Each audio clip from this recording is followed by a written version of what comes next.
నమస్కారం city news కి స్వాగతం। భారత మాజీ ఉప ప్రధాని డాక్టర్ బాబు జగజ్జీవన్ రామ్ జయంతి సందర్భంగా ప్రభుత్వ చీఫ్ విప్ జీవి ఆదేశాల మేరకు కూటమి నాయకులు శనివారం పట్టణంలోని నర్సాపేట రోడ్డులో బాబు జగజ్జీవన్ రామ్ విగ్రహానికి పూలమాలలు వేసి ఘన నివాళులు అర్పించారు। మాజీ ఎమ్మెల్యే మక్కిన మల్లికార్జునరావు మాట్లాడుతూ జగజ్జీవన్ రామ్ అందరికీ ఆదర్శప్రాయుడని, ఒక ప్రధాని, కార్మిక శాఖ మంత్రిగా దేశ అభివృద్ధికి ఆయన అందించిన సేవలు ఆదర్శమన్నారు। కార్యక్రమంలో బీజేపీ నాయకులు, జనసేన నాయకులు తదితరులు పాల్గొన్నారు। బాబు జగజ్జీవన్ రామ్ గారి 118వ జయంతి వేడుకల్ని కూటమి తరఫున పెద్దలందరం జరుపుకుంటున్నాం। అదేవిధంగా ఎంఈఓ గారు, మా జ్ఞానసుందరరావు గారు, అదేవిధంగా విగ్రహ కమిటీ వారికి ప్రత్యేకమైనటువంటి అభినందనలు తెలియజేస్తూ ఈ కార్యక్రమంలో పాల్గొన్నటువంటి గౌరవ పెద్దలందరికీ పేరు పేరున హృదయపూర్వక నమస్కారాలు తెలియజేస్తూ ఒకటే మనవి చేస్తున్నాం, నాటి స్వాతంత్ర సమరయోధులు జగజ్జీవన్ రామ్ గారి ఆశయాలు ఏవైతే ఉన్నాయో వాటన్నిటిని కూడా ఈనాటి ప్రభుత్వం, ఈ ముఖ్యమంత్రి నారా చంద్రబాబు నాయుడు గారు అమలుపరుస్తున్నారు। ఈ సందర్భంగా తెలియజేస్తున్నా, రాజ్యాంగాన్ని పరిరక్షించే విధంగా అంబేద్కర్ గారి ఆశయాలు కానివ్వండి, అదేవిధంగా జగజ్జీవన్ రామ్ గారు చూపినటువంటి బాటలో మనం అందరం ముందుకు పోవాలి। అణగారిన వర్గాలకి ఏదైతే న్యాయం చేసే విధంగా కృషి చేసినటువంటి జగజ్జీవన్ రామ్ గారికి ప్రత్యేకమైన అభినందన తెలియజేస్తూ, ఈ రోజున కూటమి ప్రభుత్వం చూసినట్లయితే మోడీ గారి దగ్గర నుంచి అందరికీ కూడా పవన్ కళ్యాణ్ గారు, చంద్రబాబు నాయుడు గారు ముగ్గురు కూడా కలిసి ఈ రోజున ఈ రాష్ట్రంలో, ఈ దేశంలో ఉన్నటువంటి పేదవారందరికీ న్యాయం జరిగే విధంగా చర్యలు తీసుకుంటున్నారు। ఈ రోజున మన చీఫ్ విప్ జీవి ఆంజనేయులు గారి నేతృత్వంలో, శ్రీకృష్ణదేవరాయలు గారు పార్లమెంటు సభ్యుల నేతృత్వంలో ఈ నియోజకవర్గంలో కూడా అందరికీ అన్ని లోన్స్ అనండి, లే విధంగా హౌసింగ్లో కానండి, అన్ని కూడా అందరికీ అట్టడుగు వర్గాలన్నిటికీ కూడా న్యాయం జరిగే విధంగా చర్యలు తీసుకుంటున్నారు। వారిని మేము అనుసరిస్తున్నామని ఈ సందర్భంగా తెలియజేస్తూ మరొకసారి పాల్గొన్నటువంటి మిత్రులందరికీ పేరు పేరున నాయి బ్రాహ్మణులకు శాసన మండలిలో అవకాశం కల్పించాలని ఆంధ్రప్రదేశ్ నాయి బ్రాహ్మణ జేఏసీ రాష్ట్ర అధ్యక్షులు తాటికొండ నరసింహారావు స్వాతంత్ర సిద్ధించి 7.5 దశాబ్దాలు దాటినప్పటికీ నాయి బ్రాహ్మణులు ఓట్లు వేసే యంత్రాలుగా మిగిలిపోయారని, గత ప్రభుత్వంలో నాయి బ్రాహ్మణులకు ఎమ్మెల్సీ ఇస్తామనే హామీని నెరవేర్చకుండా నిరాశకి గురి చేశారని, కూటమి ప్రభుత్వంలో నాయి బ్రాహ్మణులకు శాసన మండలిలో అవకాశం కల్పించాలని ఆంధ్రప్రదేశ్ నాయి బ్రాహ్మణ జేఏసీ రాష్ట్ర అధ్యక్షులు తాటికొండ నరసింహారావు ఆశాభావం వ్యక్తం చేశారు। వినుకొండలో జరిగిన విలేకరుల సమావేశంలో తాటికొండ నరసింహారావు మాట్లాడుతూ, నాయి బ్రాహ్మణులపై రాష్ట్ర వ్యాప్తంగా అనేక దాడులు గతంలో జరిగాయని, హత్యలు, అత్యాచార యత్నాలు అధికమవుతున్న దృష్ట్యా నాయి బ్రాహ్మణులకు రక్షణ చట్టం ఏర్పాటు చేయాలని కోరారు।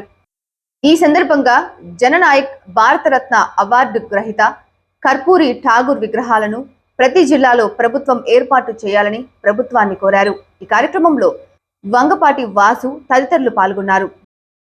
నాయి బ్రాహ్మణులపై హత్యలు, అత్యాచారాలు, దాడులు అధికమవుతున్న దృష్ట్యా నాయి బ్రాహ్మణులకు ఒక రక్షణ చట్టం కావాలని చెప్పేసి డిమాండ్ చేస్తూ ఉన్నాం। అదేవిధంగా ఈ రోజున అనేక భూములు స్వామీజీలకు ఇస్తూ ఉన్నారు, అలాగే అనేక సంస్థలకి భూములు ఇస్తూ ఉన్నారు।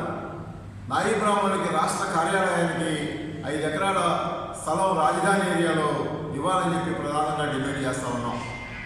అంతేకాదు నాయి బ్రాహ్మణ ఫెడరేషను నిర్వీర్యమైపోయింది గతంలో। ఈరోజు నాయి బ్రాహ్మణ ఫెడరేషన్కు కొంత నిధులు కేటాయించడం ఆనందదాయకంగా ఉంది। అదేవిధంగా సెలవుల రంగంలో ఇతర కులాలు వచ్చి మరి చౌరవృత్తిని దెబ్బతీస్తూ ఉన్నాయి, కాబట్టి ఆధునికమైనటువంటి సెలవులకు ప్రభుత్వం అవకాశం కల్పించాలని, దానిలో సబ్సిడీ కూడా ఇస్తే మరింత ఆనందంగా ఉంటుందని చెప్పి తెలియజేస్తూ ఉన్నాం।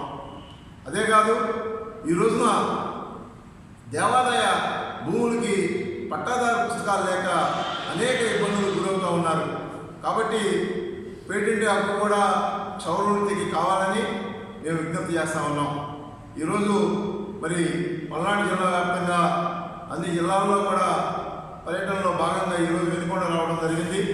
దానిలో భాగంగా మరి పత్రికా విలేకరులతో సంభాషించడం సంతోషదాయకం। మరి కాబట్టి ప్రభుత్వం నాయి బ్రాహ్మణులు గుర్తించి మాకు ఉన్నటువంటి సమస్యల్ని నివృత్తి చేస్తారని చెప్పేసి సందర్భంగా తెలియజేస్తా ఉన్నాం। ఇమ్మానియేలు తెలుగు బాప్టిస్ట్ చర్చి ఆధ్వర్యంలో సెక్రటరీ గద్దల ఆశీ వందనం అధ్యక్షతన స్వాతంత్ర్య సమరయోధులు, భారత తొలి ఉప ప్రధాని, సమాజ స్థాపనకై కృషి చేసిన సంఘ సంస్కరణకర్త, బడుగు బలహీన వర్గాల ఆశాజ్యోతి డాక్టర్ బాబు జగజ్జీవన్ రామ్ జయంతి సందర్భంగా ఆయన విగ్రహానికి పూలమాలలు వేసి ఘన నివాళులు అర్పించిన సంఘ కాపరి రేవా స్పర్జన్ కుమార్. ఈ కార్యక్రమంలో కమిటీ సభ్యులు తదితరులు పాల్గొన్నారు. పట్టణ పౌరులకు, పాల్గొన్నటువంటి మిత్రులందరికీ కూడా అభినందనలు తెలియజేస్తా ఉన్నాం. ఈరోజు మన భారతదేశానికి ఒక పర్వదినం లాంటిది. ఎందుకంటే భారతదేశాన్ని ఉప ప్రధానిగా పరిపాలించినటువంటి బాబు జగజ్జీవన్ రామ్ ఆయన మరి జయంతి అనేది దేశానికి పర్వదినంగా భావిస్తూ ఉన్నాం. ఈ భారతదేశంలో దళిత వర్గంలో నుండి పుట్టి మరి భారతదేశంలో అత్యున్నతమైనటువంటి పార్లమెంటేరియన్గా ఆయన గెలిచి సుమారు 9 సార్లు ఓటమి ఎరగకుండా గెలిచి పార్లమెంట్లో గొప్ప వ్యక్తిగా నిలిచి మరి భారతదేశానికి ఆయన ఉప ప్రధానిగాను, రక్షణ మంత్రిగాను, కార్మిక మంత్రిగాను అనేకమైన ఉన్నత పదవులు మరి ఆయన అలంకరించాయి. ఆయన పదవుల కంటే దేశానికి ఎక్కువ గొప్ప సేవ చేసి ఒక గొప్ప వ్యక్తిగా ఈ భారతదేశంలో నిలబడ్డాడు.